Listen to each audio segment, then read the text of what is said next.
He was the greatest distance runner who ever lived. Then the state sent him to dig uranium out of the earth.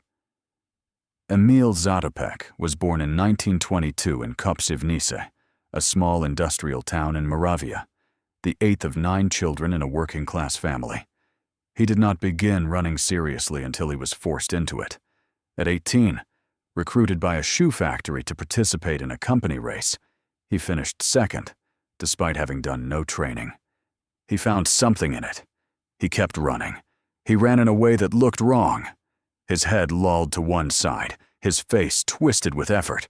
His arms moved with a kind of desperate efficiency that made observers describe him as a man in the middle of a medical emergency rather than a race. His technique was the opposite of graceful. His results were the opposite of everything that technique was supposed to produce. He won. He won consistently, obsessively, by larger margins than anyone had seen at the distances he ran, and he kept breaking his own records in the same way he kept winning. Not with the elegant economy that coaches prescribed, but with sheer ferocious will applied to a body that had been conditioned to absorb what that will demanded. He trained with a methodology nobody else used, interval training at a time when coaches dismissed it, training in heavy boots and snow, running while holding his breath to increase lung capacity.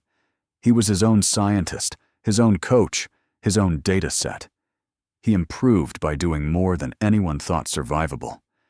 The 1952 Helsinki Olympics delivered one of the most extraordinary athletic performances in the history of sport. In 8 days, Zátopek ran 3 races. He won the 5,000 meters. He won the 10,000 meters. Then he ran the marathon, a race he had never run before in competition, at a distance considerably longer than anything he had trained for in Olympic context. Before the race, he introduced himself to the reigning marathon world record holder, Jim Peters, and asked if the pace Peters planned to set was sufficient. Peters told him it was. Zátopek decided Peters was probably bluffing and ran faster anyway. He won the marathon. He won it by 2.5 minutes.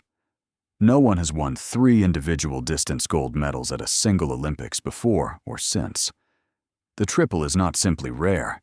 It is unrepeated in 70 years of post-war athletic history, through every advancement in training science and nutrition and equipment and sports medicine. The thing he did in Helsinki remains, in distance running, something that no one has managed to approach. He ran with a smile.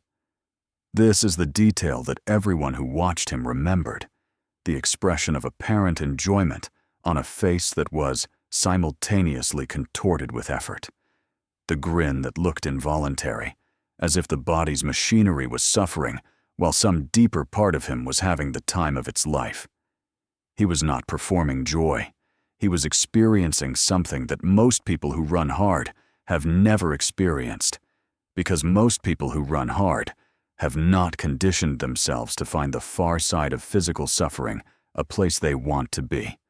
Czechoslovakia in 1952 was a Soviet satellite state, and its athletes competed under the watchful administration of a communist government that understood athletic achievement as national propaganda. Zátopek was celebrated, elevated, given military rank, made a symbol. He was a lieutenant colonel. His wife Dana, a javelin thrower who had won gold in Helsinki on the same day as his 5,000 meters, was similarly honored. They were the golden couple of Czech sport. For 16 years, the arrangement held. He ran. He won. The state used his victories. He accepted the terms. He was not a dissident. He was not a political man. He was a runner who had given his entire adult life to becoming the thing he became, and the politics around him were the water he swam in. In 1968, the water changed. The Prague Spring, the brief, doomed experiment in reform, led by Alexander Dubček, gave Czechoslovakia 4 months of political opening, in which press censorship was eased, political prisoners were discussed, and the possibility of socialism with a human face seemed, for a moment, real. Zátopek was not silent. He signed the 2,000 Words Manifesto, a document calling for democratic reform that was supported by intellectuals, artists, and public figures across the country. He spoke publicly. He used the weight of his name. On August 21, 1968, Soviet tanks entered Prague. The Prague Spring was over. Zátopek lost his military rank. He was expelled from the Communist Party. He was banned from athletic activities and coaching. He lost his apartment. He was sent to work geological surveys in the Bohemian countryside, and eventually, in the fullest expression of what the state thought of what he had done, to work in a uranium mine. He spent years doing manual labor in conditions that were designed to make a man feel the distance between what he had been and what he had been reduced to.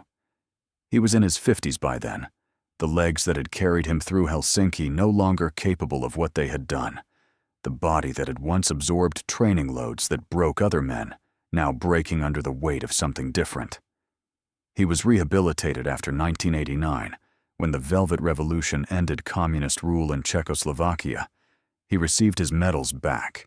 He was honored at the 1996 Atlanta Olympics as one of the greatest athletes of the century. He died in 2000 at the age of 78, in Prague, in the country that had made him and broken him, and eventually, too late, found the grace to honor him again. His wife Dana outlived him by many years.